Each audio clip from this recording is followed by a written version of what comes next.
Starting something new is honestly terrifying. I remember when we launched Wife of Crime, all the what ifs hit at once. What if no one listens? What if this doesn't work?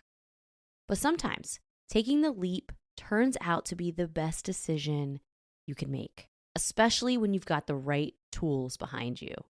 Shopify is the commerce platform behind millions of businesses. 10% of all e-commerce in the United States uses Shopify. You can build a beautiful online store with ready-to-use templates, use built-in AI tools to write product descriptions or enhance your product photos, and even run email and social campaigns like you've got a full marketing team backing you. Plus, that iconic Shop Pay checkout helps boost conversions so fewer carts get abandoned.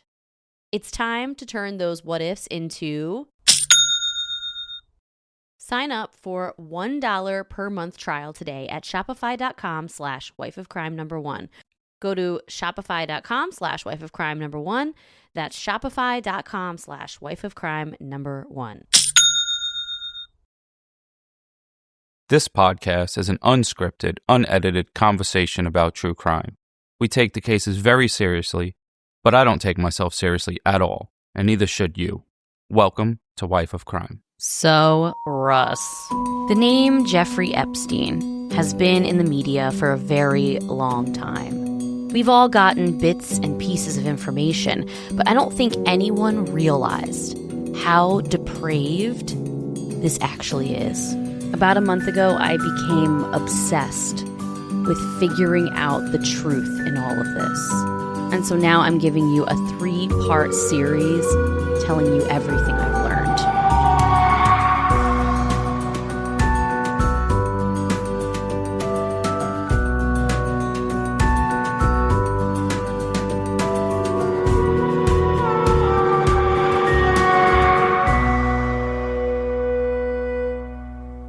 Hello, everyone. Welcome back to Wife of Crime, a true crime podcast where I tell my husband, Russ, true crime stories and he reacts to them. What's up, folks? It's your boy Russ, a.k.a. Mr. Stay Fresh, a.k.a. The cameras are coming, a.k.a. I'm going to have to make sure I look extra fresh. The cameras are coming. Yeah, I can see it over there. I did an inventory of all of our stuff. We got some stuff. Because it was all locked in the closet from when we moved. So I kind of brought it all out, did an inventory, figured out what we need. Why are you laughing? You did an inventory. There's like 4 things. If you say it twice, it doesn't make it double the work. You found a camera, a stand, a light. I think that might be it. I know, right? I did an inventory. Like I did make it sound like it took me hours. It took me 5 minutes. I know. Anyway, so yes, it's coming soon. You're going to have to try to look good, bro. You can't be in your underwear. You got to do a haircut. No, the underwear episodes are the OnlyFans. Oh. I do them in my drawers. Maybe we can do a $50 tier on Patreon and you'll see Russ in his undies. See, if a lot of people are buying it, I'd do it. But the problem is, one person will buy it for $50 and use it to make fun of me for the rest of my life. Like put it on a t-shirt or something. True, probably. Yeah. So. Because I know if any of my friends had something out there like that, I would do it. 1,000% you would do it. You would definitely make it into a t-shirt. For sure. Yeah. So, yeah, cameras are coming soon. We'll see how it goes. We're going to have to make ourselves look decent. What side of your face do you want on the camera? What's your good side? I'm already sitting on the good side, bro. That's strategic. I was strategic. I knew we were probably going to end up filming, so I placed myself on this side because I know it's my good side. I don't know what good side I have. So you have the upper half is the good side. Literally half is the good side. No, honestly, I'm not even just saying this. I mean, you are my husband. I love you. I think you're the sexiest person ever. But you do have a very symmetrical face. And Before my accident, I don't think that you have a bad side, honestly. Aww. I don't. I really don't. Your face is very symmetrical and both sides look great. You don't have like a weird, you don't have a curved nose like me. AKA Mr. Stay Fly. AKA I woke up like this. So the other day, I was listening to old episodes because there's a case that I'm going to cover soon Cringe. that reminded me of an old case we did. And I was like, you know what? I haven't heard that case in a long time, and I loved researching it. Let me go back and listen to this episode. Fire episode. Really? We weren't weird? We weren't weird. Nice. I can't even listen to these, but I feel like now I'm less weird than before. You are less weird than before, yeah. Because before I was just having fun as if no one's listening. Yeah. Like if like only me and you were going to listen to it.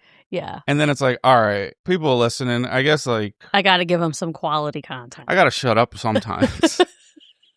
Well, I listened to the Taken episode of Miriam Rodriguez. Oh, was that the mom that went against the cartel or something? Yes. Her Gangster. story is so gangster. And when I was listening to it... I don't think you can call something gangster and it be gangster. So, Okay. like, I don't know how gangster the story is. You have to use an A. If you use ER, that's like trying to use it in like I don't know, a proper sentence or something. Okay. Her story is so gangsta. I sound weird saying gangsta. I'm not a New Yorker. Like, even though I lived there for 20 years, I'm not from New York. I don't have the New York slang accent down. All right, stay weird, my friends. So Miriam Rodriguez is such a badass. And that episode we did all the way back in May of 2024. So almost 2 years ago. So it was, we were living here in Baltimore when we did it. I remember researching it because I had to read a book in order to research it. This lady is next level. So if you haven't heard that episode, you guys go back and listen to it, because I was listening to it and I'm just like, her story is so good. I got to go back and listen to it too, because I don't remember anything except, like, I just remember what actually happened without any details. She's a badass. She's such a badass. A little update about the book club. We are T-1 month until our giant Zoom meeting. Shit, get reading, folks. So if you haven't finished the book, we are in a group chat on Patreon. I post discussion questions weekly. We are all answering the discussion questions. And I'm going to host a Zoom meeting in the first week of April.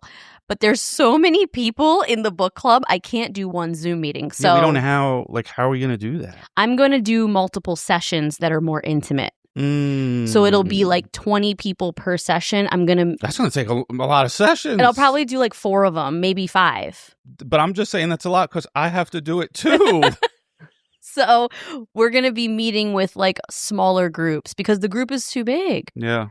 That's the update on the book club. I didn't know that's what I was signing up for. You're signing up for it. 5 meetings. We'll see how many people sign up for the actual Zoom meetings. But you guys, if you're interested, the book club, if you sign up for Patreon at any of the tiers, you can join the book club. You don't have to sign up for a specific tier. And I feel bad for the 5th group that has to talk to me that night because I'm probably going to be drunker than a month. Well, we're going to do them over a couple days.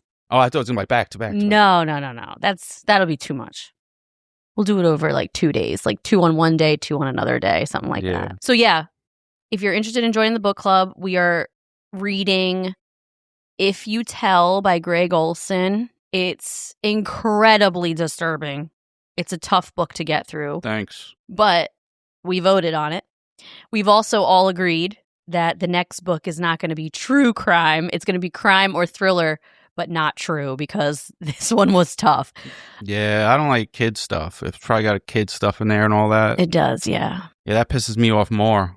If you're interested in joining the book club, go to patreon.com/wifeofcrimepod at any of the tiers. And then if you want to hear any of our true crime and chill episodes and our whole backlog of library of bonus content, you can get it over there. And Russ has the patron shout outs. That's me, baby.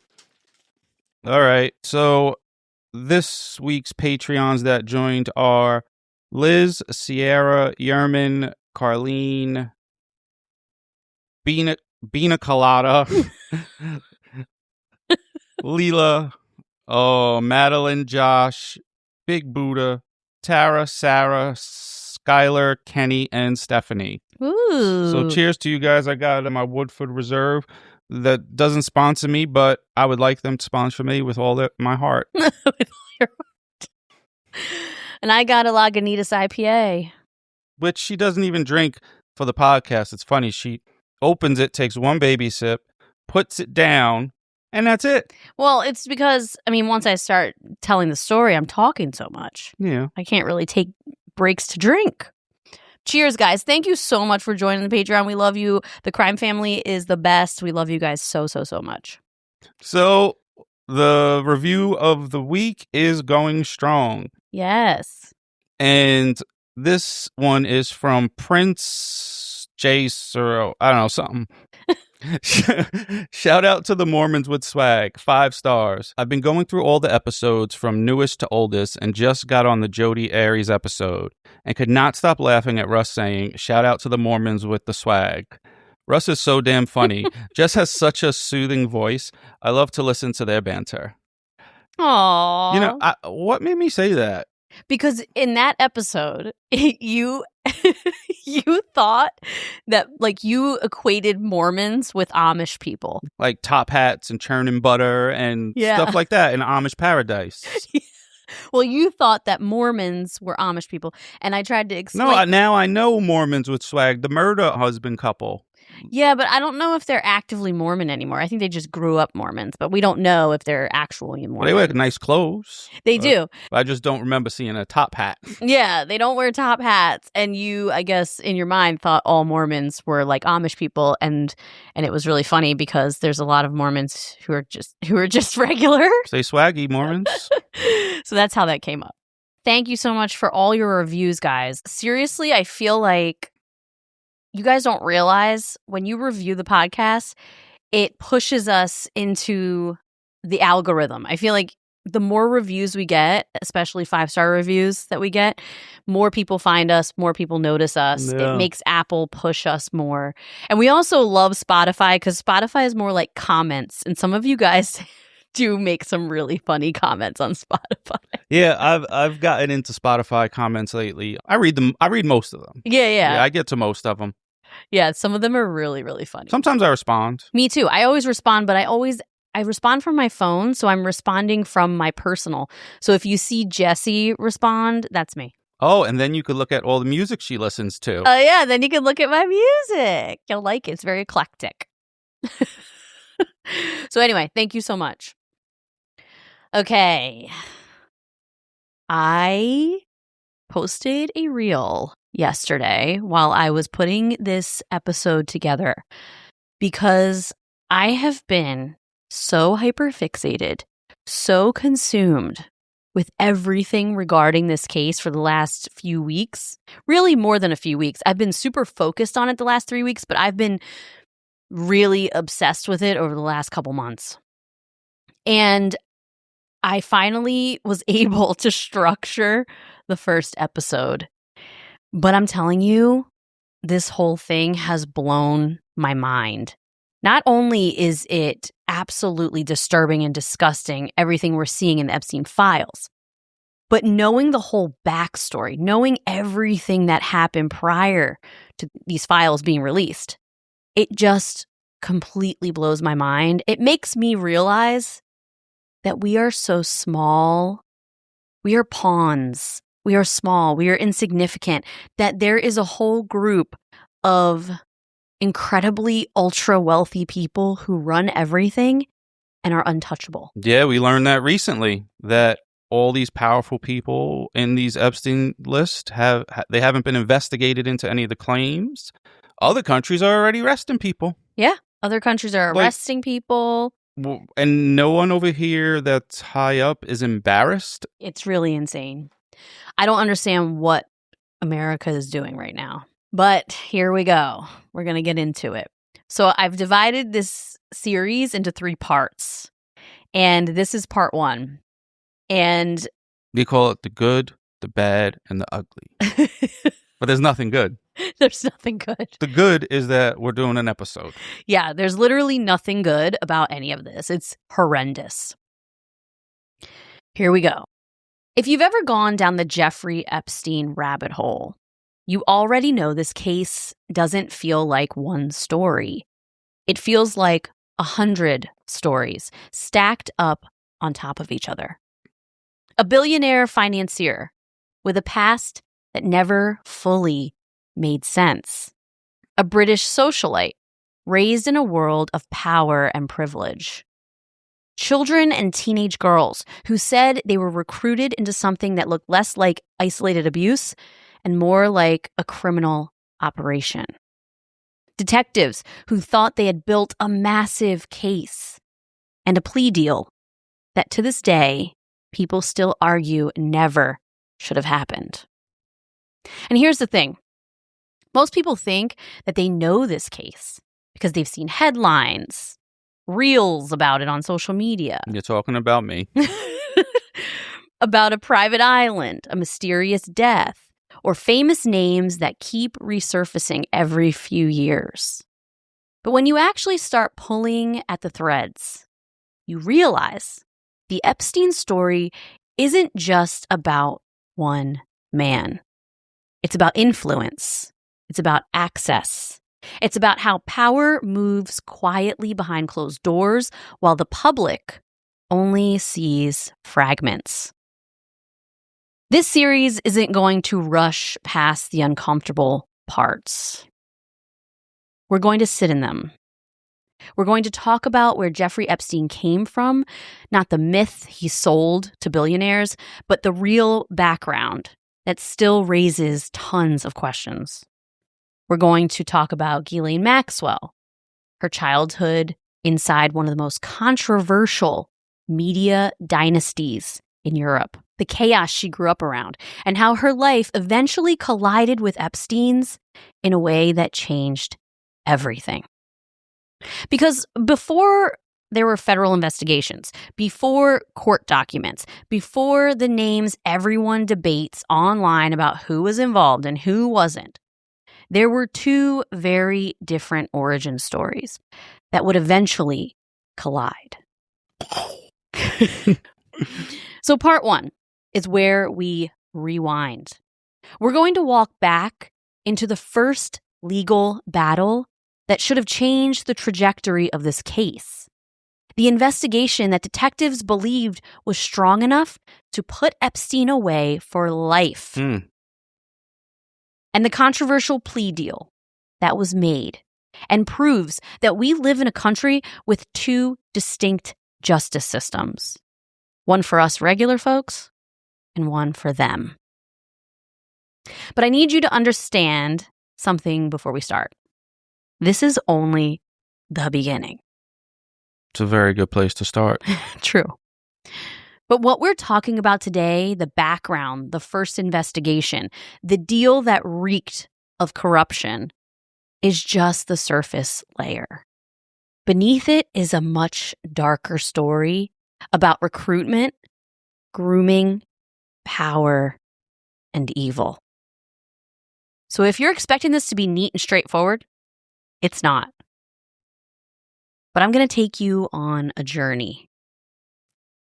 This is part 1, where we start at the moment justice almost happened.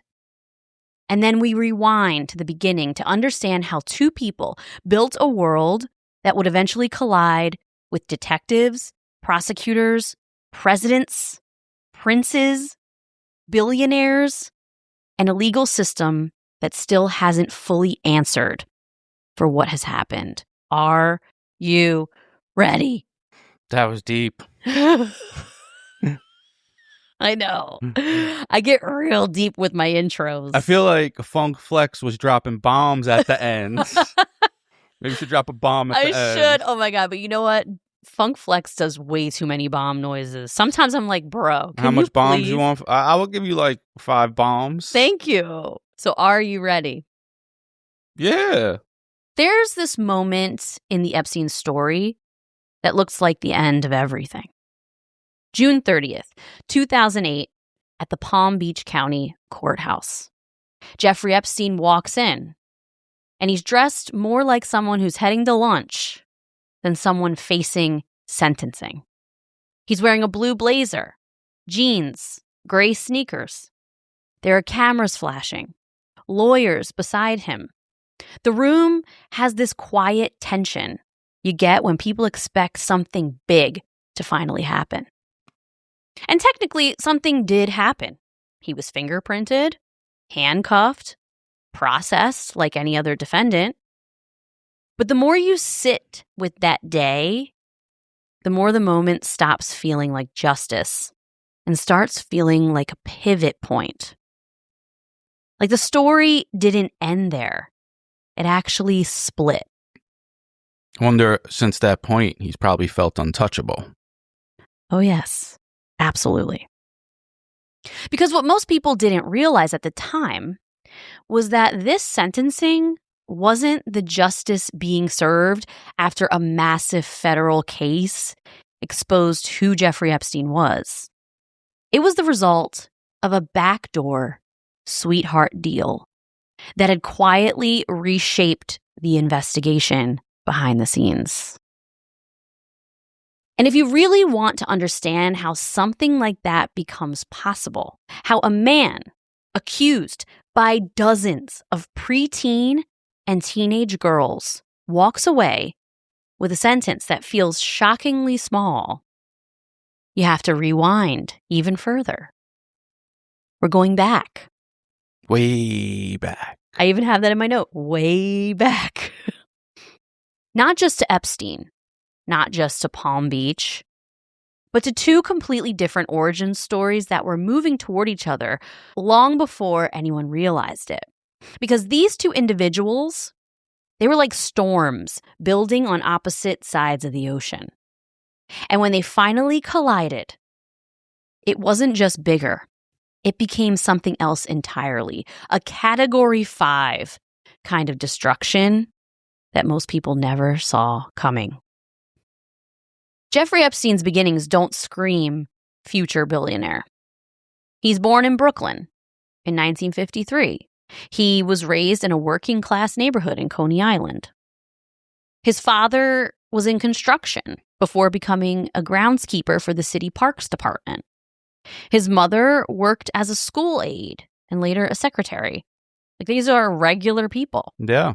Even though groundskeeper in a park does sound like a really nice job. Yeah, it does. He grew up in an ordinary working-class Jewish home in New York. Very typical. Curls? He did have curly hair, yes. No, the sideburn He's curls. not Hasidic. I'm just Brooklyn, Jewish. Yeah. I gotta ask. No, he's not Hasidic. He's a regular. He wasn't in that community of Jewish people. He picks his own clothes. He does. That kind of Jew. He does pick his own clothes, yeah. He was nerdy as a kid. He was chubby. And he was really good at math. Like, really good. The kind of kid who stands out academically, but doesn't necessarily come from the world that he'll later inhabit. He studies physics and math after graduating high school. First, he went to Cooper Union, and then he took classes at NYU, but he never completed a degree. He dropped out of both colleges. And that detail keeps coming up later because Epstein somehow keeps landing in rooms where credentials should matter. It's not what you know, it's who you know. Exactly. Like, I could get a lot more done in New York than I could get done in Baltimore. It's true. It's who you know. One of those rooms he landed in is the prestigious Dalton School. Have you ever heard of the Dalton School? No, I think I heard of Daniel Dalton. He was a quarterback. Well, the Dalton School is a wild place. Somehow, and honestly, this part still confuses everybody, Epstein gets hired to teach math and physics. I heard that. Yeah, at this elite Manhattan private school, despite dropping out of college. Dalton isn't just any school. It's filled with kids from the most powerful families in New York. This is where he starts making his connections. Executives, investors, people connected to Wall Street. For all my millennials, this Dalton School is giving Gossip Girl. Did you ever watch Gossip Girl? That's the dumbest question I've ever heard. Okay, well, Gossip Girl is set in this high school, a super prestigious high school in Manhattan, and everyone that goes there is incredibly wealthy. This is where the future most powerful people are raised. The yearly tuition to attend the Dalton School is $67,800 a year. That's a lot more than the School of Hard Knocks. It's a lot more. It's kind of crazy. He was hired there to teach physics and calculus, which doesn't make sense. In order to get a teaching position like that, you'd at least need a master's degree. And Epstein... Or a calculator. No, not for physics and calculus. That's some crazy math. Not anymore. You just write that down and show it to ChatGPT and it gives you the answer. That's true. Well, Epstein dropped out of college twice. He had no degree. Shout out to the dropouts. When the FBI looked back on him being hired at the school decades later, they saw that there was no application, no transcripts requested. He had to know someone. He had to have the hookup. As we say in New York, he's got a guy. Yup, for sure. Even during this time teaching at the Dalton School in the 1970s, there were early signs that Epstein blurred boundaries with students. Former students later told reporters that he seemed unusually interested in teenage girls, giving them extra attention and trying to position himself more like a peer than a teacher. Grooming. He would randomly show up at high school parties and drink and do drugs with the students. Oh, so he was a loser. Yeah. He's in his mid to late 20s at this point, and he's hanging out drinking with kids who are between the ages of 14 and 18. So clearly, I wrote this in my script, so clearly he's not only a fucking loser, but also these are the first signs of him being a predator. At the time, nothing publicly exploded into scandal. But looking back, some people who knew him described the behavior as very uncomfortable and inappropriate, which is a pattern that feels unsettling when we know what would come decades later. But the Dalton School is where the trajectory changes for Epstein. He ended up quitting the school in the middle of the school year. There is no resignation letter on file, no record of being fired, so it seems like it was a quiet exit. Maybe a situation like, if you leave quietly, we'll keep this all under wraps. They don't want the school getting a bad reputation because it makes a ton of money. Yeah, because if he's being inappropriate, then the people aren't going to enroll their children, these billionaire children. He was a liability. And a loser. Double L. Epstein was tutoring the son of a senior partner. LL Lose J. Epstein was tutoring the son of a LL Lose Gay. Epstein was tutoring the son of a senior partner at Bear Stearns. And suddenly, Epstein is stepping into finance. He leaves the Dalton School, and in 1976, he starts working at Bear Stearns, starting as a junior assistant to a floor trader. Bear Stearns is one of the most aggressive investment banks in the world. Within a few years, he becomes an options trader and then a limited partner, which I don't know much about the world of finance, but from everything I've read, moving up to a limited partner after only a couple years is extremely fast. Yeah. Apparently, it takes more like 10 years to get that. So he knows people because he's flying through the ranks of everywhere. And it's fast enough that people later look back and wonder, how did this happen? Then, just as quickly as he came to Bear Stearns, he leaves very abruptly in 1981. And when he leaves Bear Stearns, he takes his contacts with him. He launches his own financial consulting firm. At first, it struggles. The business is very vague. Something about managing assets for wealthy clients, something about recovering lost money from fraudulent brokers. The details are always fuzzy. But eventually, he forms J. Epstein and Company. And he claims he works exclusively with billionaires. Well, good luck finding them. Oh, he finds them. He surrounds himself with them. If this was all his plan and it was like a legitimate plan, work in the school, meet billionaires, then I'll go to finance, and now I'll get those billionaires I met already to work with me in finance. And I don't think this was a plan.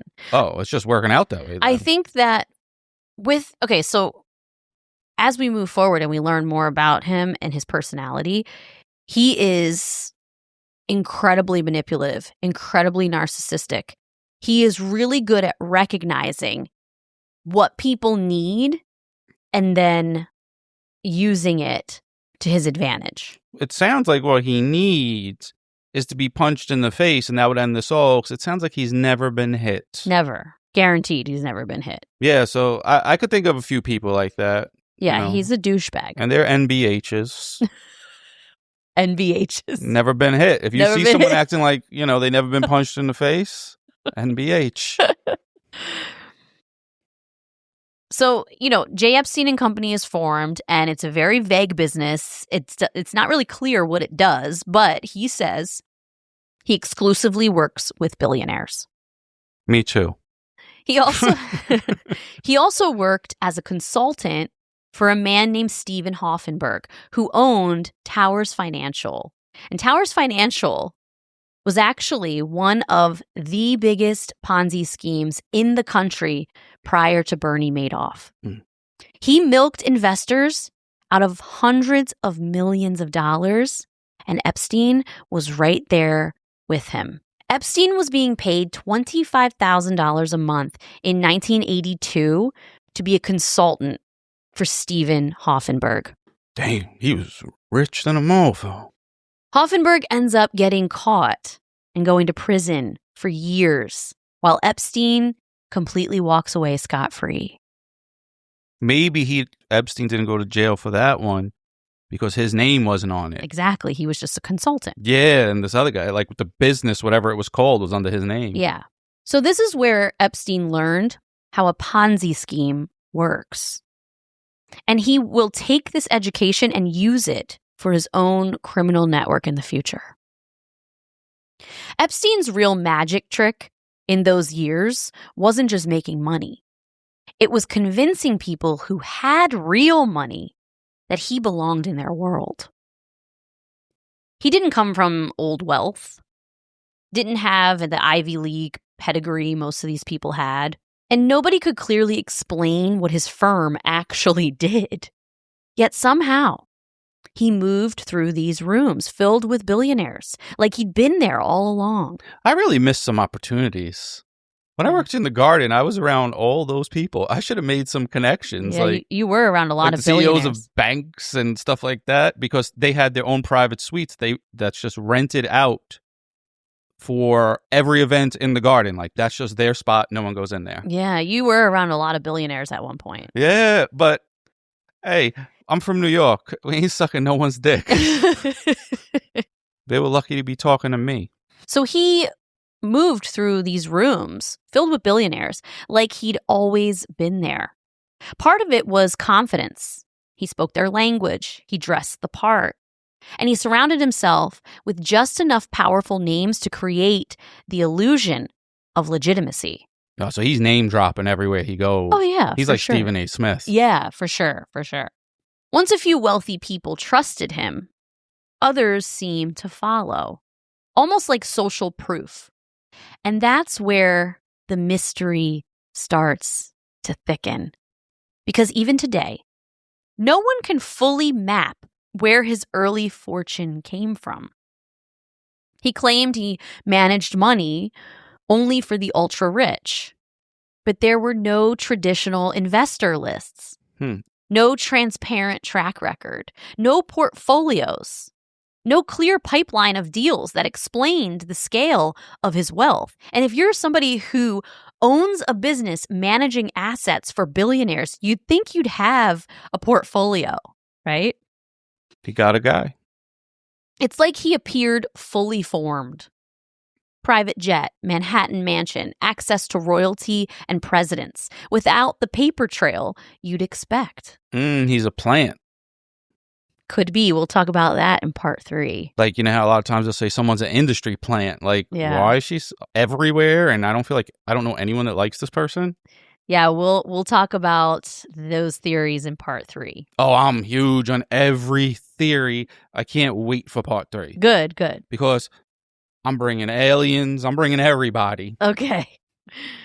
And honestly, that unanswered question becomes part of the gravity around him. Was he brilliant at selling an illusion? Or was there always something deeper happening behind the curtain that the public never got to see? The only publicly confirmed client for years is Leslie Wexner, the billionaire founder behind Victoria's Secret and L Brands, the Limited and Limited 2. Oh, yeah, he's in the files heavy. Didn't they bring him in for interviews or something? They already have the oversight committee because just wait until I tell you why. For a lot of us millennial women in my age group, old ass women. Shout out to you guys. Victoria's Secret and the Limited weren't just stores. They were part of growing up for us. They told us what confidence looked like, what success looked like, what being a woman in the world was supposed to feel like. The marketing was always geared toward teenage girls and young women. And I remember me, myself, being so excited to go into both of those stores and buy things. As a 14 or 15-year-old girl, shopping in those stores made you feel like a woman. And that's why the Epstein connection lands like a punch to the gut. Because while an entire generation of girls was being sold an image of womanhood through Leslie Wexner's empire, behind the scenes, the man closest to Wexner, the man he handed extraordinary power to, was exploiting girls who were our age. The culture that helped shape us tangled up with a story that feels like the exact opposite of everything we were told to believe. I think a lot of millennial women can relate to this feeling. It just gives you the ick. I don't really understand the ick because no woman on this earth has ever had that around me. The ick? Of course not. Shut up. I'm Poppy Swagoo. Okay. So Wexner doesn't just hire Epstein. He gives him an extraordinary amount of control over all of his finances. He gives him power of attorney. Yup, I heard that. Over all his assets, authority over trusts and foundations, permission to manage all of his properties. It's another giant question mark in this story. That one is very weird. Like, what does he have on this guy? Yeah, like why would a billionaire give up so much control of his finances to a man he just met? Yeah, and you could still give him all kind of stuff without giving him control over everything. Exactly. You know, give him $100 million, whatever you want. What did he have that Wexner wanted? What did he have over him? Well, that relationship becomes the launch pad for Jeffrey Epstein. The single most important turning point in his life. Plenty of things helped build the illusion around him. But when Les Wexner handed Epstein control over his fortune, it didn't just give him money. It gave him legitimacy. And that legitimacy is what made Jeffrey Epstein possible. Epstein ended up with a massive Manhattan townhouse at 9 East 71st Street. It was enormous. It was 28,000 square feet, and it spread across 7 stories, and it's described as one of the largest private residences in New York City. He had a building, 7 stories. Yeah. That's just too much space. It took up nearly the entire width of the block between 5th and Madison. That's one of those real estate holds where someone just goes to park their money and so it doesn't lose value or something. Yeah. The property was Leslie Wexner's, and it became one of the most recognizable symbols of Epstein's wealth and status. We don't know if it was gifted outright, sold through complex financial arrangements, or transferred as part of a broader asset deal, but it's always felt murky. But Wexner gave it to Epstein. I'd love to know the motivation of that. I know. Like an honest one. Like because that, I guess there could be nothing sinister there unless he has something on him. Yeah, I know. Or maybe Epstein could just suck lead out of a pencil. I got some 8-year-old going, Mom, what's that mean? God, hopefully 8-year-olds aren't listening to us. So, this whole arrangement of how he obtained this Manhattan property is like shrouded in mystery. No one's ever like flat out said, oh, I sold it to him for this much. There's no like record showing how he got it. But what's clear is that once Epstein was connected to Wexner's fortune and institutions, his credibility skyrocketed overnight. Suddenly, he wasn't just some mysterious money manager. He looked like a man trusted by one of the richest figures in American retail. And that association alone helped catapult him to these elite social circles where billionaires, politicians, and academics began treating him like he'd always belonged there. And once he's inside their world, everything changes.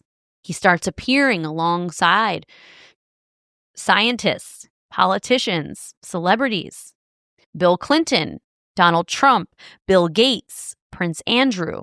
People so rich, you and I have never heard of them because they are CEOs of these massive companies and we aren't even privy to their world. Let's be clear, being photographed with influential people doesn't mean there was wrongdoing, right? Doesn't mean that these people did anything wrong. No, you could just be a corny groupie too. That's important to say, but it changes perception. It's another thing that creates legitimacy. It makes people assume someone else has already vetted him, right? So they see pictures of him with the president. They see pictures of him with Bill Gates or with the Prime Minister of Israel, who we're going to talk about later. They see pictures of him with them, and then all the other billionaires and rich people are like, oh, he's friends with them, so he must be cool. Well, in New York, that's not how we do it. So if someone's over here and we don't recognize him or something like this, we look at someone and say, whose man's is this? But a lot of times we say whose man's this is means like, get this clown out of here too. Yeah, I don't think it works like that in the rich world. Well, they see you with these huge prominent people and they just assume that those prominent people have already vetted you. Rich people just assume if you're there, you belong. Oh, it's easy to get in a room. Not with them. I was only like 2 degrees of Kevin Bacon separation away. Yeah, but you were working there. They saw you as a worker. You weren't there because you were part of them. You were there to serve them. Yeah, but they always try to talk to me, and I kind of like, I'm cooler than you, because my suits were fresh and socks were matching. They were. But I wasn't as fly as Clyde. There's another figure moving through elite circles at the same time Epstein was. Someone whose life looks almost like the mirror image of him. And these two storms would finally collide in the early 1990s. Ghislaine Maxwell is born into wealth so extreme, it feels like a different reality. Ugh, make me nauseous. But it's not your fault for being born there, but everything you do after that is your fault. She was the daughter of British publishing tycoon Robert Maxwell. She was raised in a massive Oxford mansion with 52 bedrooms. What the hell are you going to do with that? I know. Biographies describe the Maxwell family as lavish, but emotionally complicated. Her father, Robert, demanded loyalty, and he was very abusive and incredibly cruel to Ghislaine and her 8 siblings. Shortly after she was born, Ghislaine's brother suffers a catastrophic accident, and it leaves him in a coma for years. And by some accounts, her early childhood is full of emotional neglect before she becomes her father's favorite child. Ghislaine Maxwell didn't just come from money. She came from a world built on power, influence, and a whole lot of unanswered questions. Her father, Robert Maxwell, wasn't just a publisher. He was a global media force who controlled academic textbook networks. Through companies like Pergamon Press, shaping what universities read and who got access to information. So his companies were the ones that made all the textbooks for Europe and the United States. Like to educate children. To educate children through college. Wow. So half of our brain is the stuff they wanted us to think. Exactly. That's wild. Well, Robert Maxwell's influence on education wasn't just through classrooms. It was through control of information. That's really deep. Yeah. Through Pergamon Press and other publishing ventures, he built a massive empire of scientific and academic journals and textbooks that were used in universities across Europe and the United States. At a time when academic publishing determined what research was seen, cited, and funded, Maxwell positioned himself as the gatekeeper of knowledge. I wonder what things they manipulated in the curriculums. Because that's the stuff that like blows my mind, like mind manipulation and stuff like that. Well, as a side note, we're going to talk about this more in episode 3, but this is confirmed. This is 100% confirmed. Robert Maxwell was a Israeli Mossad asset. And this is a confirmed thing. He might not have been an agent for Mossad, but he was an asset for Mossad. And so he was heavily influenced by Israel. Wow. Yes. So Maxwell positioned himself as a gatekeeper of knowledge, literally, shaping the flow of scholarly material into American higher education. Professors, researchers, and institutions relied on the journals his companies produced. You know, that is such a big responsibility to humanity. Mm-hmm. Like, I can't think of a bigger responsibility. Yeah, I know.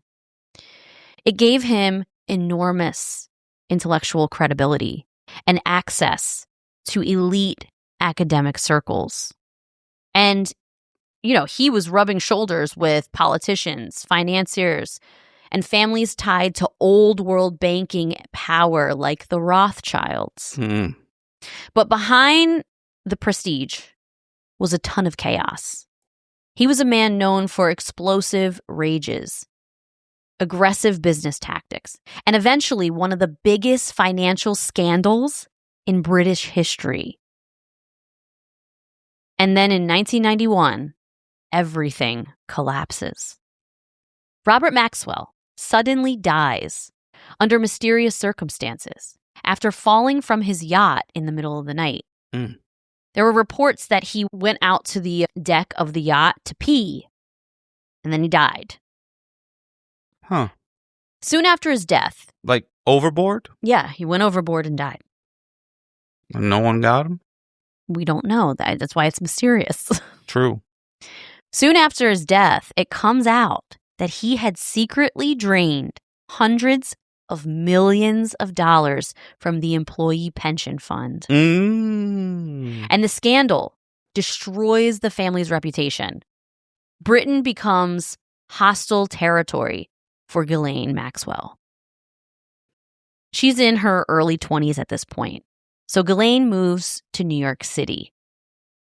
When she landed in New York after her father's death, she didn't just start over. She reinvented herself. Suddenly, she was everywhere in Manhattan society, hosting dinners, throwing parties, and slipping easily into rooms filled with politicians, celebrities, financiers. People described her as magnetic and intensely charming, someone who made you feel like you mattered. But there was also an edge to her that stood out in a city full of big personalities.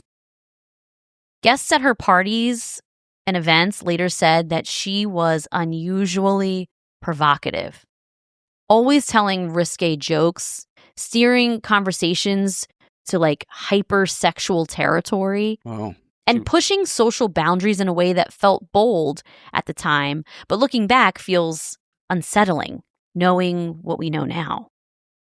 She built this image of this glamorous British socialite, rich, connected, just a little dangerous. And it helped her move through these circles.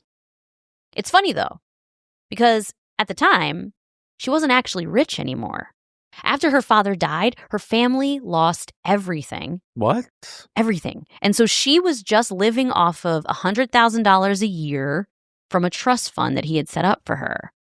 So she went from being a billionaire So living comfortably to being $100,000 a year. Well, back then, $100,000 was different from today's $100,000. Well, yeah, this was the late 80s, early 90s. Oh yeah, so she was wealthy in the 80s. $100,000, that's a lot of money. But not like she was.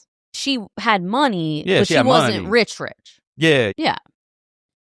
Guests who showed up to her Upper East Side apartment parties would describe the atmosphere like it felt intentionally provocative. Like she was testing the limits of what people would accept in this elite society. One widely repeated story from those years involved partygoers getting to her townhouse, and Maxwell is casually just walking through her place in lingerie, greeting people with full lingerie on, and completely ignoring the fact that she's walking around in very skimpy, sexy lingerie, and just acting like it's completely normal.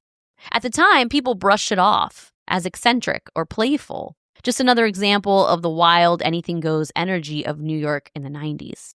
But others said it created an undercurrent that felt oddly sexualized and weird. Looking back, moments like that take on a different tone, hinting how she blurred boundaries long before the public understood the darker world she was going to help run later. As her presence in Manhattan grew, so did the sense that she wasn't just rebuilding her life, she was constructing an entirely new persona that would soon collide with someone who operated in the shadows just as comfortably as she operated in the spotlight. And suddenly, a woman raised in extraordinary privilege has rebuilt her life in a city where connections matter more than anything. And that's when she meets Jeffrey Epstein. It's still unknown exactly how they met. Some people say they were actually introduced years before through her father, Robert. But regardless, the two of them reconnect in New York City, and their relationship evolves through the 90s. Sometimes people described it as romantic, and later described it as deeply close even after the romantic period ended. The two of them started off in a romantic relationship, but according to Ghislaine, it was apparent early on that Jeffrey liked young girls, and he wanted to have sex multiple times a day, which were two things Ghislaine couldn't give him. Instead of breaking up, the two remained partners. Employees and acquaintances later portray Maxwell as someone who organized Epstein's entire world. She managed everything. His staff, she coordinated events, she oversaw social environments around him. She literally organized his entire life. And she's not even his wife. She's not even his wife. Most of us men are forcefully organized. There you go. He has money, mystery, and a reputation that keeps growing. She has the social map, the last names, the invitations, the ability to move effortlessly through rooms most people have never even seen. He has always been a bit socially awkward and kind of a hermit. She has always been flamboyant and outgoing. She was the yin to his social yang. Together, they start to build a world that looks glamorous from the outside. Elite parties, powerful friends, a life that feels untouchable. And while their world kept expanding, private planes, invitations that opened doors most people never saw, being friends with powerful people. The real story wasn't happening in the spotlight. It was unfolding quietly, behind closed gates, and inside homes where money created distance from consequence. Epstein was surrounding himself with presidents, princes, billionaires, academics, and celebrities. Names like Bill Clinton, Donald Trump, Prince Andrew, Les Wexner, and a rotating cast of influential figures. And he sure took a lot of damn pictures, because I don't know if I even have one picture with a friend unless it's at a wedding.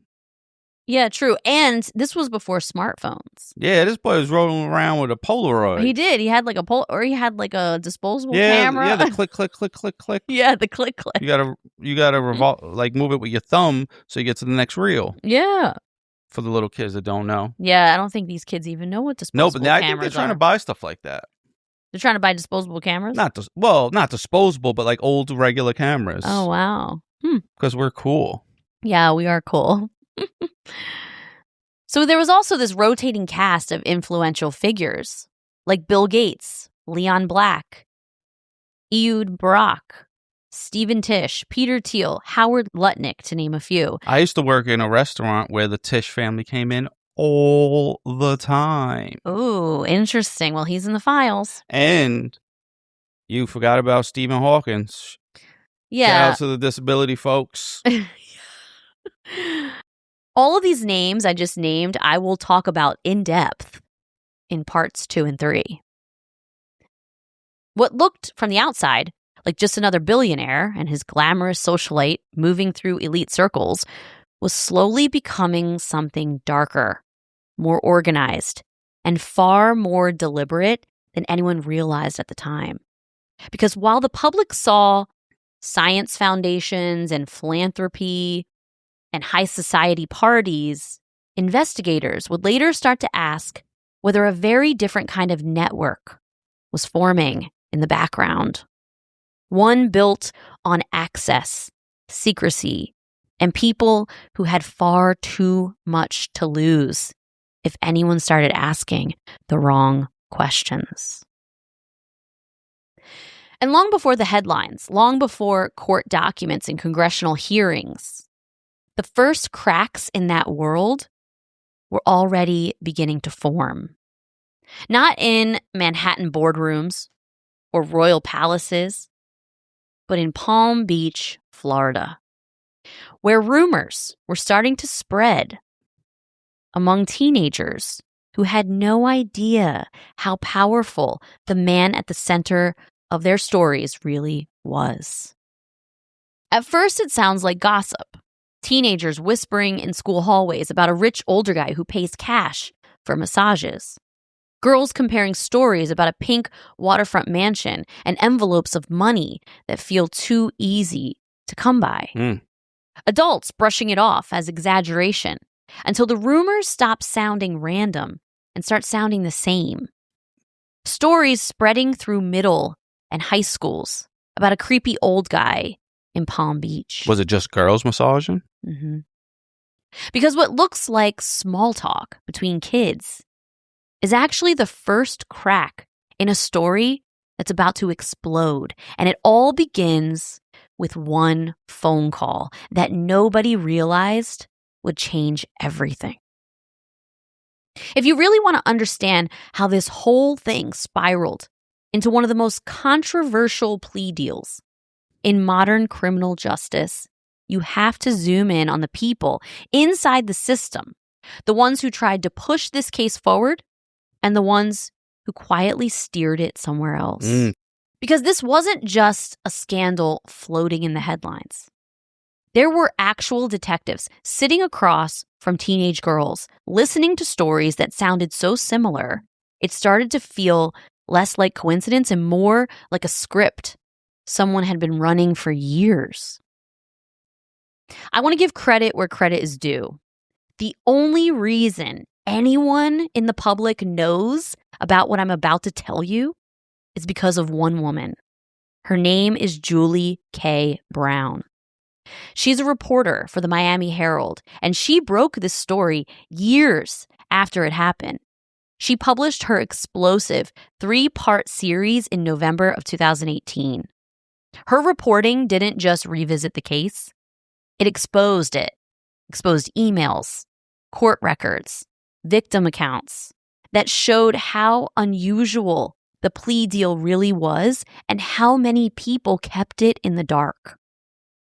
That series forced the world to look at Epstein again and it reignited public outrage, and it helped set the stage for everything that would come next.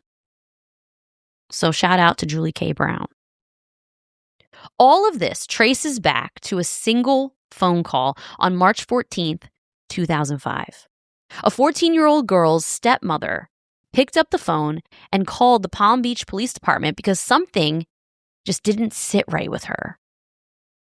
That call becomes the very first entry in the very first law enforcement file on Jeffrey Epstein. The first Jane Doe one, the beginning of a case that would eventually involve thousands.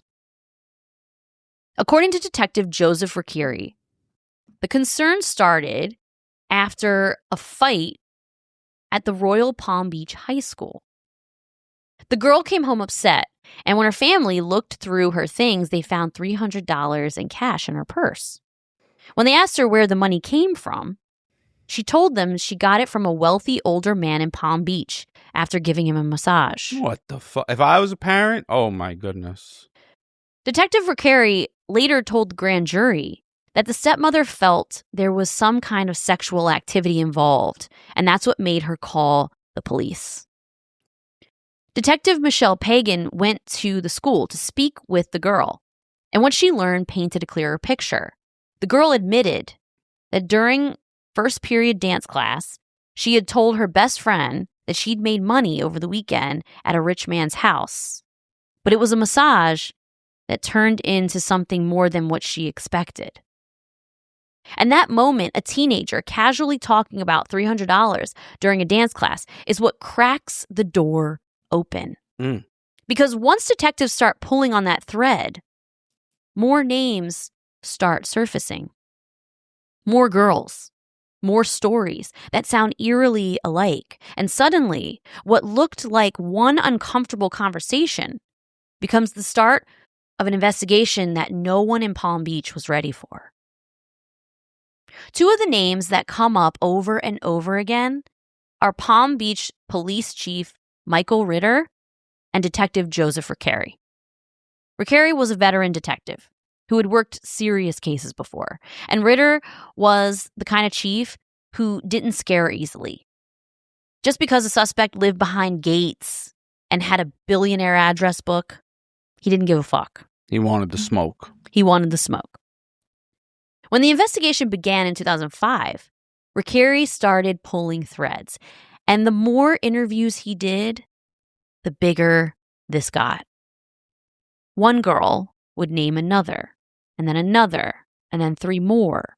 What looked like a single accusation turned into a pattern, a system. Ricchieri later described it like a snowball rolling downhill. Every interview expanded the case instead of closing it.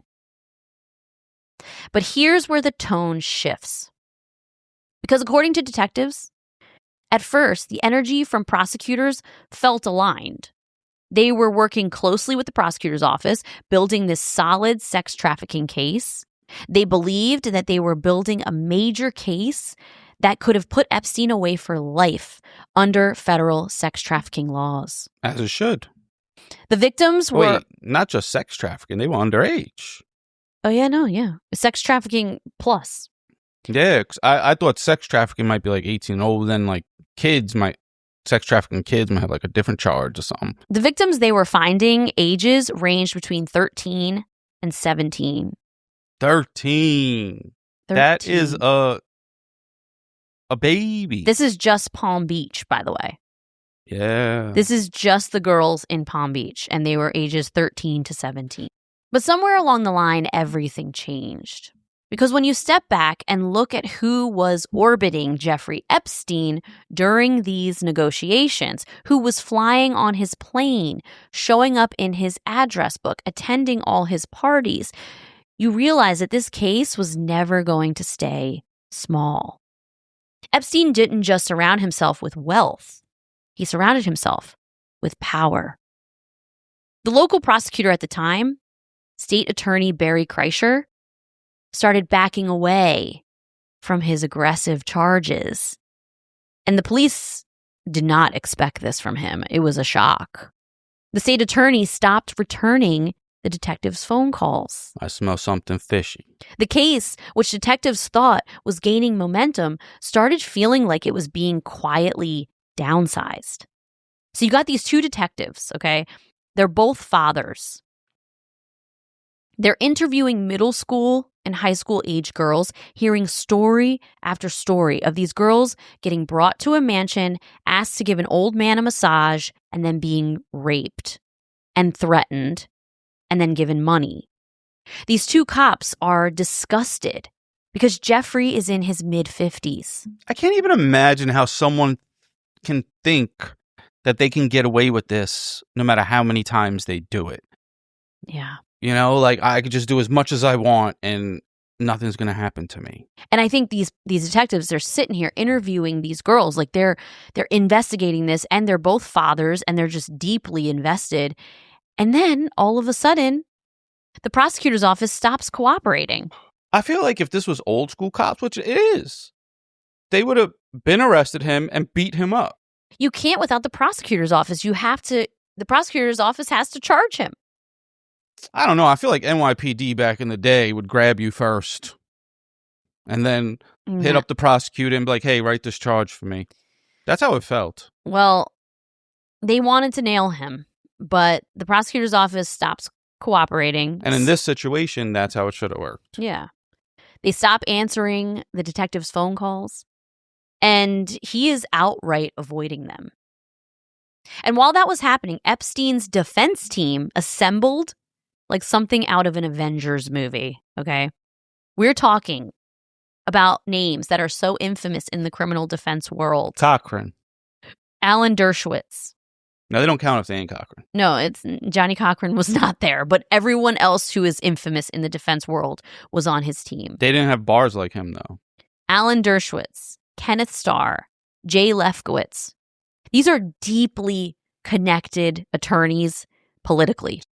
There was Roy Black, Gerald Lefcourt, Jack Goldberger. This wasn't just a legal team. It was a wall of influence. You got a good group of Jews. He does, yeah. There's a few. You gotta get the Jewish lawyers. Everyone knows at least. I don't know where all those names are from, but there's a couple good Jewish names in there. I got a good Jewish lawyer in New York. If anybody's in trouble, if you didn't do something hurting children, I could hook you up. Okay. These are like the top dogs. Like these guys are super connected politically. Their influence is way bigger than just a random criminal defense attorney. Yeah. They've represented big people. According to investigators and Julie K. Brown's reporting, Epstein's side didn't just defend the case. They went on offense. Private investigators started digging into the victims' lives, background checks, social media posts, any crack they could find to paint the teenage girls as unreliable. These girls' ages ranged 13 to 17, and the defense attorneys did everything they could to smear them, smearing their reputations. It doesn't matter. Who cares? They could be holding signs up in the air that say, please have sex with me. You're not allowed to. Yeah. Well, they were determined to ruin their reputation. Almost all the girls were from very poor backgrounds and dysfunctional families. He chose them because the money wouldn't influence anyone else. Exactly. Which is completely intentional on Epstein and Maxwell's part. They specifically chose young girls whose parents did drugs, who lived in poverty, who were from trailer parks and government housing. These were their targets. The defense attorneys painted these young girls as party girls who loved to drink and do drugs. It was literally a smear campaign against children. That's crazy. No matter what they do in their personal life, it doesn't matter. I know. Like, you could smear whatever you want. It's enraging. Detectives described it as a pressure cooker that made everyone involved feel watched at all times. Detective Riccari even changed the route he drove home because he believed he was being followed. Up until now, you could almost tell yourself that this was just another wealthy guy skating on charm and money. But once the investigation hits the legal system, once detectives start handing over evidence, the tone shifts. And if you don't understand what happens here, the rest of this case doesn't fully make sense. So let's slow down. When most people hear the words grand jury, you've heard of a grand jury, right? Yeah. They think justice is moving forward. It sounds official, serious. Pretty grand. Like the system is doing what it's supposed to do. Sounds like a bigger jury than a regular one. No. A grand jury is not a trial. In Epstein's case, Palm Beach State Attorney Barry Kreischer made the decision to send the investigation to a grand jury in 2006. Even though detectives believed they had enough evidence for far more serious charges, police had identified dozens of victims, and they were building something that they thought could be massive. But Barry Kreischer went against what they wanted and sent the investigation to a grand jury. Grand juries, historically, were meant to protect citizens from overzealous prosecutions. Wow. But critics have argued for a long time that they can also become tools to shape the case before the public ever sees it. Because grand juries happen in secret. Defense attorneys aren't there. Jurors only hear what prosecutors choose to present. So these jurors are put into a room, everything is done in complete secrecy, and only the prosecutors are there presenting the case. There's no defense. So you only get one side of the story. But, wait, I had to go. They only get one side of the defense. Oh, but after the trial is done, there's not like scripts of what happened? No. It's Wait, not no. made public. What? No, a grand jury... What? There's no record? A grand jury trial is not made public. After it's over, because, all right, everything's already been decided, so everyone seeing this won't sway anyone's opinion. No, you just... Who invented this? Because they were covering something up. The first person to invent this is a bad person. The grand jury decides if they're going to indict. That's the purpose of a grand jury. Terrible. Doesn't matter if there's no notes. Well, I'm sure there's notes, but they're not publicly available. Then it's not transparent. Wow. Is everything else transparent? As far as what? Everything. Court transcripts. I mean, if they end up going to trial, but this is, the grand jury decides, are we going to indict? And if they decide not to indict, you don't go to trial. Or you don't get indicted. That sounds like going to the homies. Well, it can work in certain situations. Defense attorneys aren't there, though, and jurors only hear what prosecutors choose to present. In this case in particular, this could have been great if the prosecutor wasn't in bed with Epstein's entire defense team. At a grand jury, no judge is weighing both sides either. It's just the prosecutor presenting to a jury. There's no judge there. So it just sounds so guilty. No one is watching from the public. It's a closed room. And the prosecutors decide what evidence is shown and how the story is framed. And what that means is the entire direction of a case can change before anyone outside the room even realizes it. When the grand jury convened, only a small fraction of the girls were called to testify. And that matters, because if jurors only hear a small part of the story, the outcome is going to reflect the smaller picture that they chose to present. Exactly. As a result, Epstein was indicted on a single, lesser charge of solicitation of prostitution. I want to make this super clear. This means, according to this charge, they are referring to these girls as prostitutes. That's what it means. They are children, and they're referring to children as prostitutes. Prostitutes. Shit. That's crazy. That's nuts. I know. It's insane. But they were trying to use a technicality. Yeah. By saying that they left with the money that they were soliciting sex. Yeah, they were prostitutes, but no. They're But they were children. probably using the legal definition. Like, not legal, but like maybe like the definition for prostitute probably is take money for sex, and they were trying to say that's what they did. Yeah. Which obviously that wasn't the case, but they're just trying to go by the literal word. Yeah. If you have a charge of solicitation of prostitution, I mean, your time that you're going to serve is so much less. For the detectives who had been interviewing teenagers and tracking a pattern that stretched across years, it felt like the case had been shrunk overnight. These guys are going to write a book. And while that was happening locally, while Recarey and Ritter were watching the momentum drain out of what they thought was a huge case, another thing was unfolding quietly at the federal level. Get this. That's where Alexander Acosta comes in. Have you ever heard of him? Alexander Acosta. Nah. All right, well, get ready. At the time, Acosta was the U.S. attorney for the Southern District of Florida. His office had something the local prosecutors didn't: the ability to bring federal sex trafficking charges. Charges serious enough that Epstein could face life in prison. The FBI got involved in the case early because he was moving multiple children and teens across state lines to his numerous properties and his private island. Federal agents had already drafted a detailed indictment, so they already were planning to indict him. Witnesses were being interviewed outside of Florida. Good for those guys, man. They really did a good job.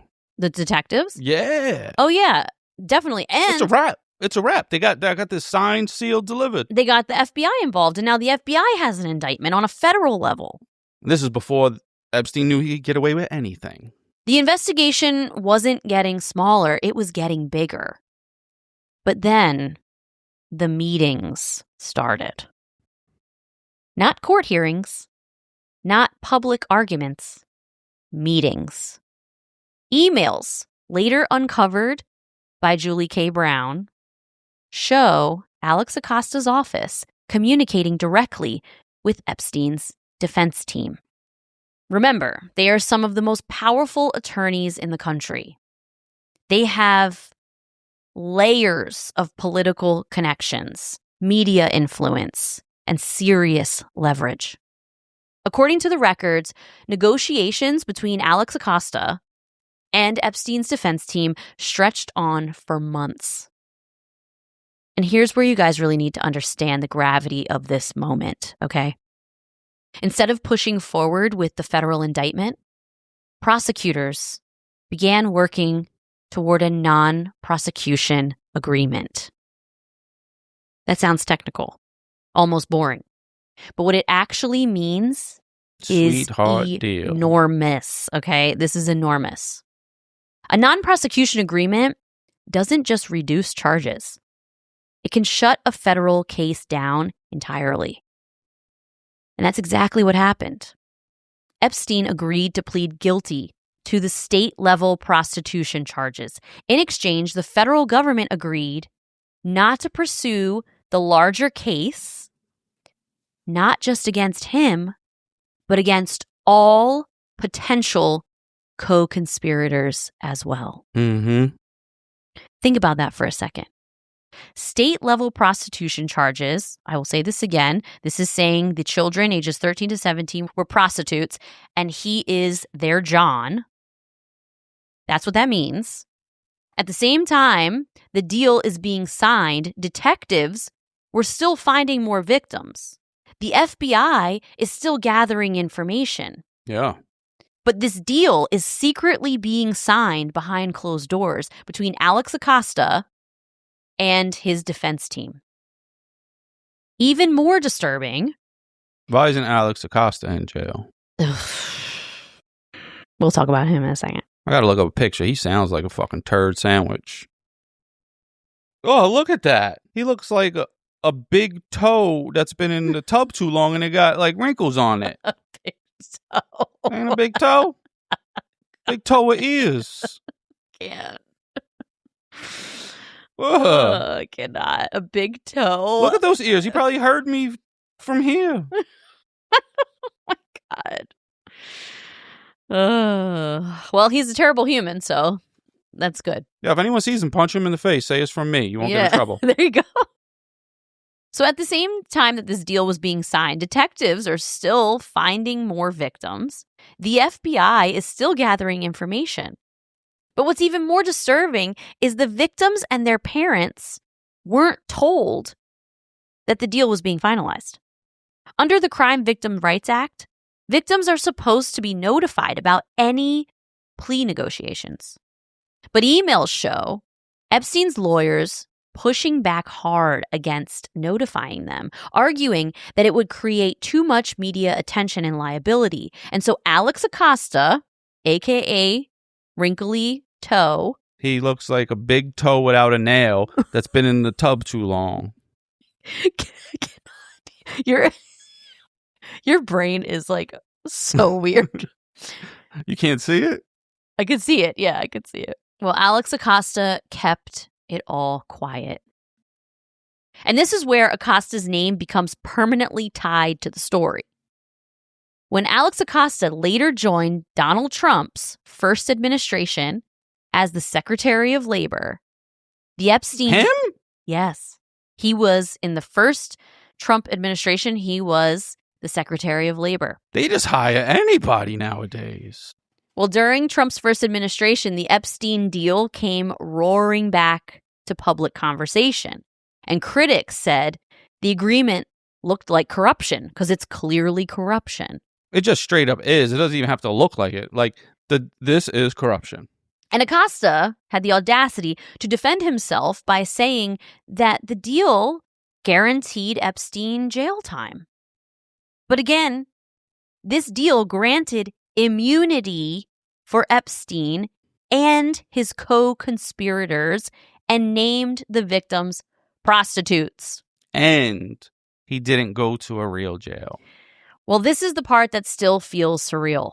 While these federal negotiations were happening behind closed doors, during breakfast meetings, private emails, phone calls that left little to no paper trail, local detectives were still interviewing girls who believed they were helping build this massive prosecution, all while having no idea that these prosecutors were planning to sandbag this case. There were two completely different realities moving at the same time. One loud and chaotic, teenagers, families, investigators trying to make sense of something ugly.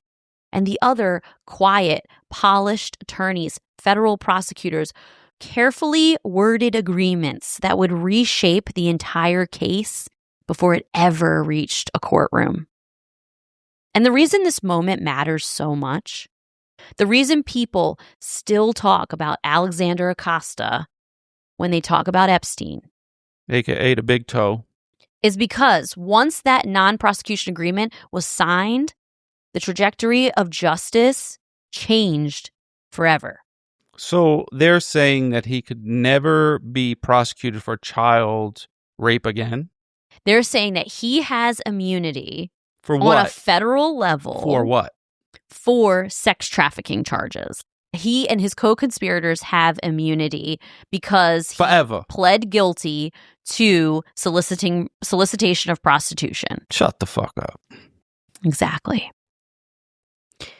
Just wait. How about future offenses? Well, no, I mean, later he gets arrested and becomes a child predator. Yeah, but I think it was in another state.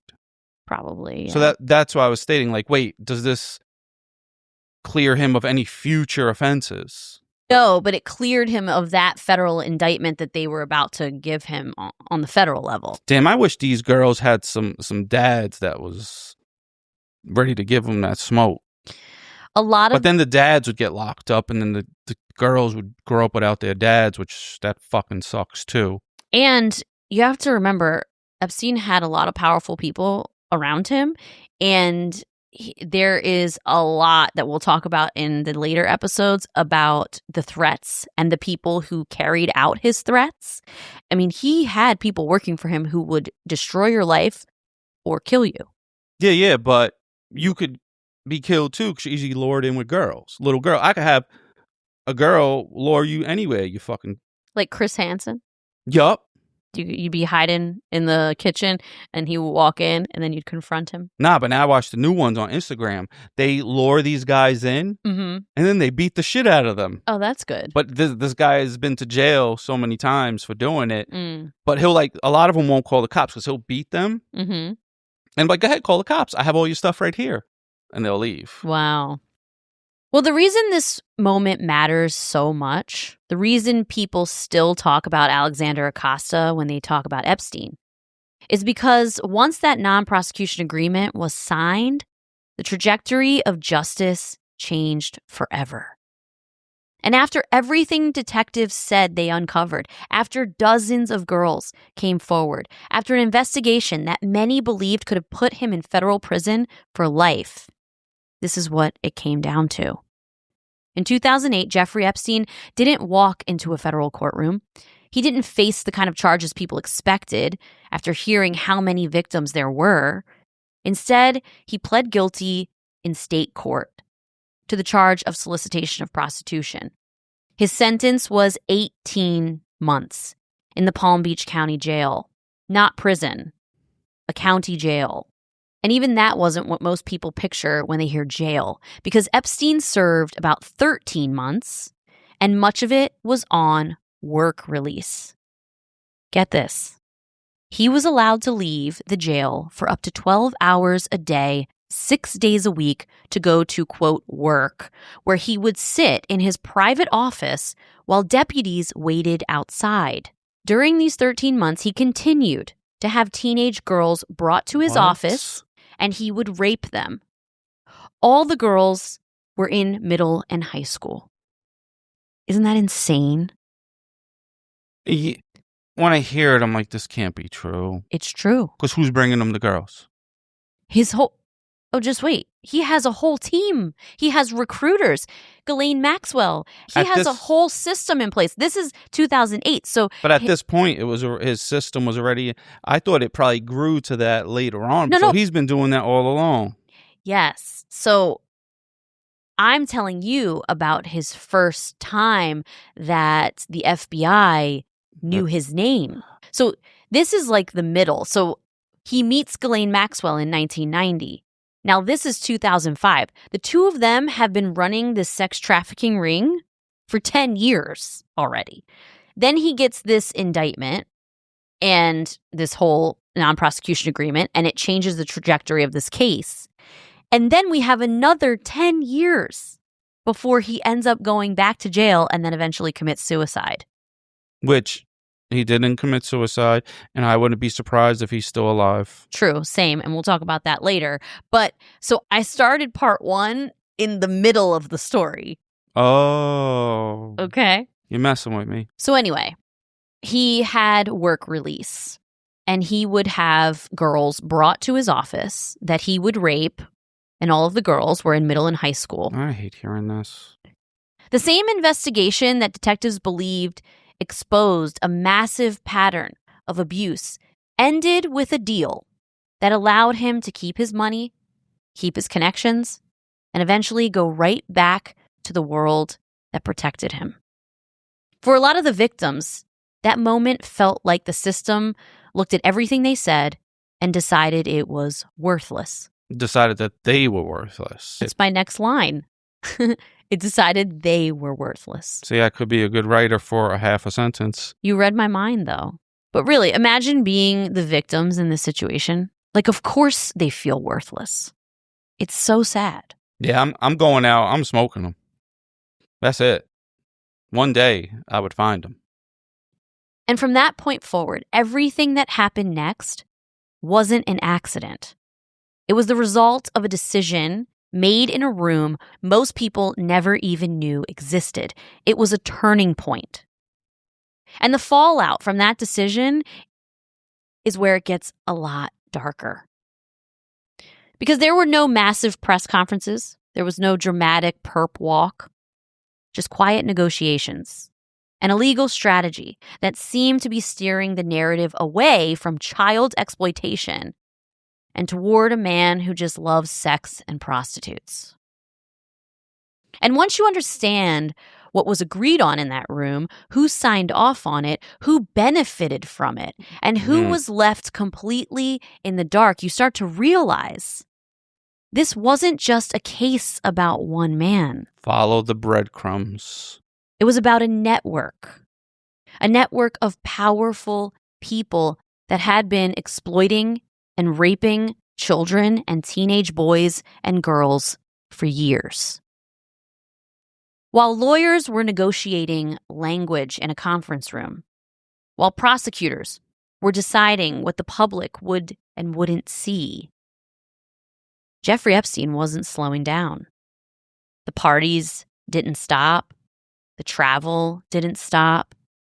And the network around him, the social circle filled with presidents, princes, billionaires, and celebrities, continued to exist like a shield made of proximity and influence. And when you sit with that long enough, you start to understand why so many people describe this case not just as a failure, but as a turning point, driving us all straight to the depths of hell. Because this wasn't the end of the story. This was actually the middle. It was the moment the story split in two. One version happened in court filings and secret negotiations, a legal process that reduced a massive federal investigation into something so small. The other version was happening behind closed doors, in private homes, on private jets, inside a system that Jeffrey Epstein and Ghislaine Maxwell had been building for years. A system that didn't just rely on money. It relied on grooming, recruitment, control, and silence. So before we go any further, we need to go back. Way back. Back before the plea deal. Back before Palm Beach police even knew who this guy was. Back to the moment when those two very different storms finally collided and turned into something destructive and evil. And in part 2, we start peeling back the layers of this case. And trust me, it doesn't stop at Epstein and Maxwell. The deeper you go, the more names show up, the more connections start to make sense, and the more it feels like you're staring at an entire network that was hiding in plain sight. Damn, girl, that cliffhanger? Can we just jump into episode 2? That isn't even the cliffhanger. That ain't it? No. What we about to do? Another cliffhanger. Hey, yo. That's where the story is heading next. Because if you've never heard of Dante's Inferno, have you ever heard of Dante's Inferno? Yes, but I haven't read it. Well, it's an old Italian poem that maps out hell in 9 circles, heading downward, each one punishing a different kind of sin, from lust and excess to fraud and betrayal. And the deeper the narrator travels down, the more calculated and deliberate the evil becomes. It isn't random chaos. It's structured, layered, almost bureaucratic in the way it traps people. Dante wrote it as a moral and political allegory, a journey where the only way forward is to recognize what's broken and call it by name. And honestly, the deeper we go into the Epstein story, the more it starts to feel like that descent. Because part 2 isn't just about the headlines or rumors. It's stepping inside the machinery of the world Epstein and Ghislaine Maxwell were building, layer by layer, circle by circle, until you start to see how power, money, and silence can create something that feels disturbingly organized. If part 1 was the surface, next time we begin the descent into the hell these two created. Fucking organized pedos. It's insane. And that's the end of part 1. Sheesh. I know. So I really wanted to give you a full overview of like where this dude came from, where she came from, and then talk about this fork in the road in 2008 where it could have ended all of this. Yeah, like, I'd like he to could have talk gone about away. the people that didn't stop, that could have stopped it all. At that point, they're responsible for everything that went on after that as well. 100%. Alexander Acosta should be held accountable for that. Fucking toenail. But, you know, like I said, none of this came out until Julie K. Brown like did this explosive 3-part series for the Miami Herald. She went hard with this. And if she had never written that, a lot of us wouldn't know. The public wouldn't know about this whole backdoor plea deal that happened because it wasn't public. She had to FOIA request it, I'm sure. Yeah, I still want to know why the dude gave him power of attorney over all his assets. I don't know if we'll ever know the answer to that question. Because he's still alive. Yeah, I mean, Les Wexner, when he was called to the oversight committee and they interviewed him, he said that he was conned by him. Possibly, but that's the person, the billionaire that they chose to give up in the files. Let's get the rest of them now. You know, they're only giving us enough to like think, oh, wow, that's what happened. Yeah. But imagine what they're not giving us. Yes, there are 6 million files and they've only released 3.5 million. Not okay. And whoever's covering it up needs to suffer the same consequences as the people that did it because they're empowering them to do this.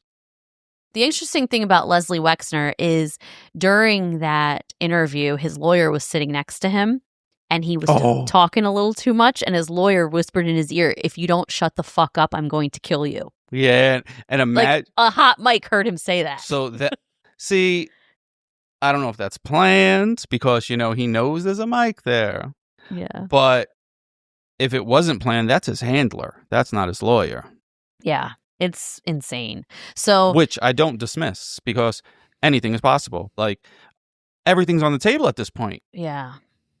Well, for part 2, we're going to go deep into their entire criminal organization, who was involved. I'm naming names. I'm giving straight facts, and I have receipts. So everything I talk about in part 2 is 100% fact, proven by court records and receipts from the files, and also victim statements, because I believe victims.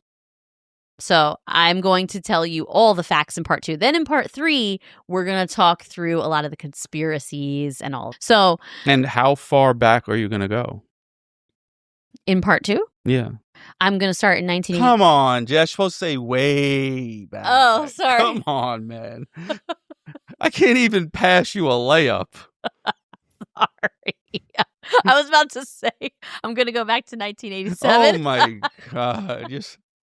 This is why women aren't that funny. Shut up. I am funny. Anyway, all right, everybody. Well, stay tuned for part 2. I hope you learned something in this one. I did. I hope I gave you a lot of insight and made it digestible. I will say part 2 is going to be rough. So mentally prepare for that. Part 1, I glazed over. We were on the surface. Part 2, we're going to hell. I can't believe that's not as bad as it gets. Oh, it's not even... No, I know it gets worse, but like, it was hard for me to listen to already. I know. And it's going to be... Part 2 is going to be hard, for sure. All right. Well, check us out on Instagram at Wife of Crime Pod. ClutchDefenseCo.com to protect yourself from predators. Yes, ClutchDefenseCo.com. You have sold us out of the Shiv. See? It's still sold out. We're waiting for our manufacturer. And as soon as it's back, we will put our baddie bundle and the Shiv back on the website. We got the snitch. Yes, the snitch is still available. And so is our drink covers, the shield. So definitely go to ClutchDefenseCo.com for that. And Patreon.com/wifeofcrimepod. And we'll see you for part 2. And I'm a psychopath, so you don't have to wait a week because I'm too much of a psycho to make you wait. You're not. Like literally as soon as we stop recording, I'm going to edit this, put it out, and then I'm going to continue writing part 2 because I've already started writing part 2, and then we're going to record it tomorrow. All right, folks, I live with this crazy lady. Catch you next time. All right, talk to you later. Bye.